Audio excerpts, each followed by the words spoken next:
Welcome back, dear students and friends. We were discussing chapter number 3, its plant kingdom.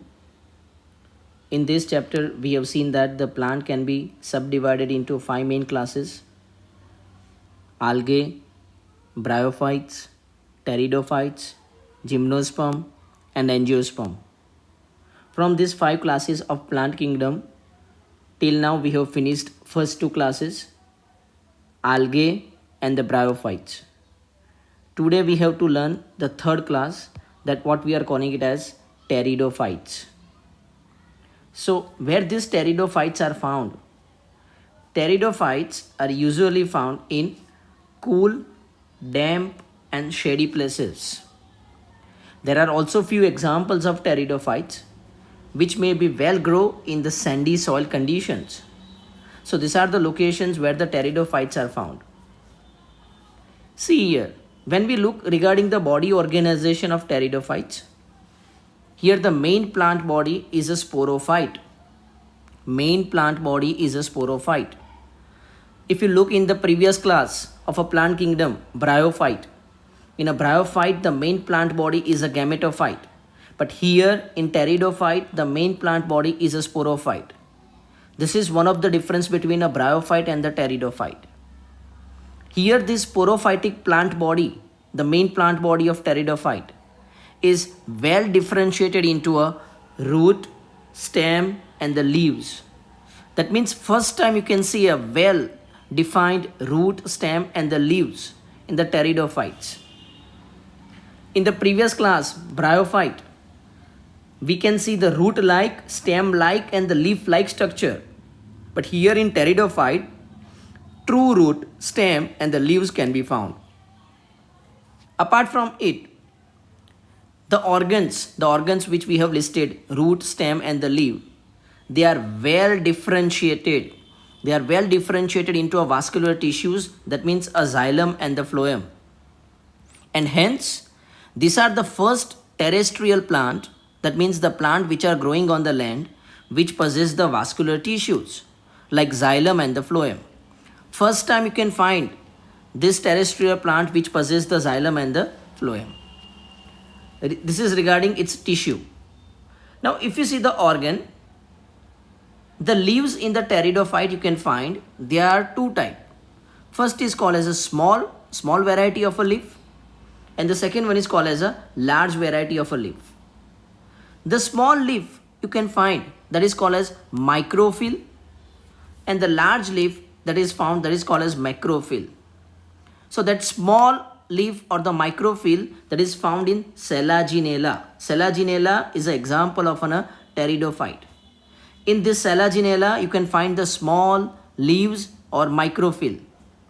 Whereas in the fern you can find the large leaves or the macrophylls. So these are the two variety of leaves are found in the pteridophytes depending on the type of organism. Now when we look regarding the life cycle of this pteridophyte, all of you know that here the main plant body is a sporophyte. We have already discussed that the sporophyte is the main plant body. Now this sporophyte, it possesses the sporangia. And this sporangia is covered by leaf-like appendages. We are calling it as sporophyll. So remember, the sporophyte is a main plant body. This sporophyte, they have a sporangia, and that sporangia is covered by a leaf-like structure called as sporophyll. So now what happens to this sporophyll which is present or covered by a sporangia? In some cases, this sporophyll, they form a special structure, like a special distinct compact structure. We are calling it as strobili or the cones. Thus, spatial structure you can find in a Selaginella and the Equisetum. They are the examples of pteridophyte. Now what happens in this sporangia? The sporangia, they produces the spore. Spore are the haploids. They are produced by a process called as meiosis, and it is produced in the spore mother cell. So what happens? The spore, I repeat the first step. The sporophyte is the main plant body. That sporophyte, it possesses the sporangia. This sporangia produces the spore by a process called as meiosis, in the spore mother cell. Now this spore which is produced by sporangia, they germinate and they give a rise to a inconspicuous, small, multicellular, free living and photosynthetic thalloid structure. We are calling it as gametophyte. It can also be called as prothallus. Prothallus, that means initial thallus like structure which is going to be formed from spores. So again repeat what happens. The main plant body is a sporophyll or sporophyte. Sorry, the main plant body is a sporophyte. This sporophyte, they possess the sporangia. Sporangia produces the spore. That is, that spores are produced by sporangia by process called as meiosis. Spore germinate and it gives a rise to a formation of a prothallus or thalloid gametophyte. Now where this gametophyte grow? This gametophyte can only grow in cool, damp and shady places. Remember, this gametophyte requires a cool, damp and shady places for its growth. And this is the reason why the spread of pteridophyte is limited and restricted to a narrow geographical regions. It is only found at certain places because here it requires a cool, damp and shady places for the growth of gametophyte. Okay? Apart from that, here it also requires water for the fertilization. So this is another reason why its spread is limited and restricted to a narrow geographical region. So this kind of a variety you can find in it, in the pteridophytes. Okay? Now we are moving ahead. You know that the gametophyte is produced. Remember, this life cycle is very much important. So I again repeat from the first point. Now you know that here in pteridophyte, the main plant body is a sporophyte. Sporophyte, they possess the sporangia. Sporangia produces the spore. Spores are the haploids which are produced by meiosis process. This spore germinate to form the gametophyte. Gametophyte can only grow in the moist, cool, shady places. Now what this gametophyte possesses? This gametophyte, it bears male and female sex organ. You know that what male sex organ is called? Male sex organ is called as antheridia and the female sex organ is called as archegonia. So these are the difference between the male and the female sex organ you can find. Antheridia and the archegonia. Male sex organ produces the anthrozoid, means antheridia produces the anthrozoid. These anthrozoids, you can also call it as male gamete, they reach to a archegonium or archegonia. Okay, archegonia, that is a female sex organ, where both gets fused. Anthrozoid and the egg, they gets fused. Okay, and obviously you know that when egg and the anthrozoid it fuse, it leads to a formation of zygote. This zygote, they differentiate and it produces multicellular sporophyte. And thus again the sporophyte is going to be produced, which is the dominant phase in the pteridophyte. So thus the life cycle of pteridophyte gets completed. So that's all about the pteridophytes. Now we are moving ahead regarding it.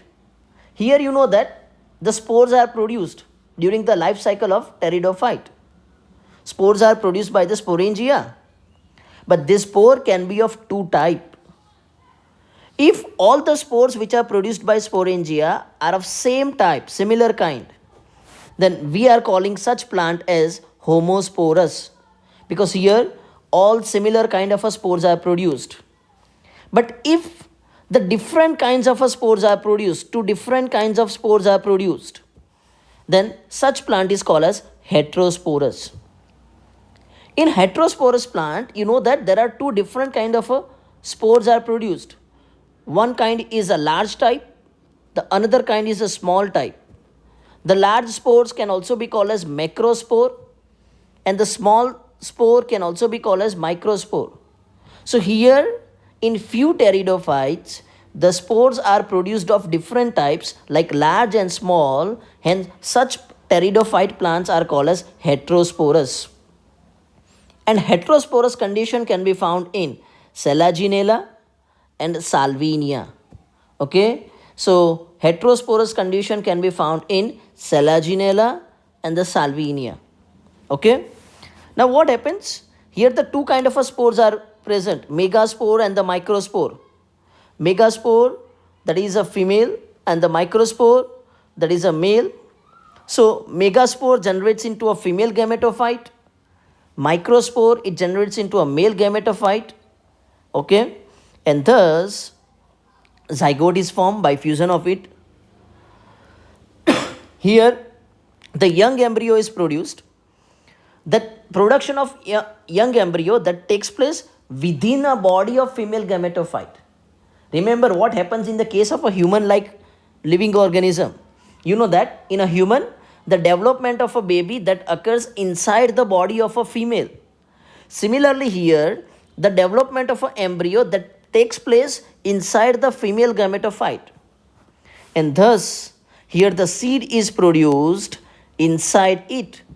And this is one of the important step in the evolution. From the pteridophytes, we found that now the seeds are going to be produced within the female gametophyte. So this is regarding the characteristic or different kind of the pteridophytes are found based on the type of a spores. Now, what is the importance of these pteridophytes? Pteridophytes are used for medicinal purposes. Few plants of these pteridophytes which have a very important use as a medicine.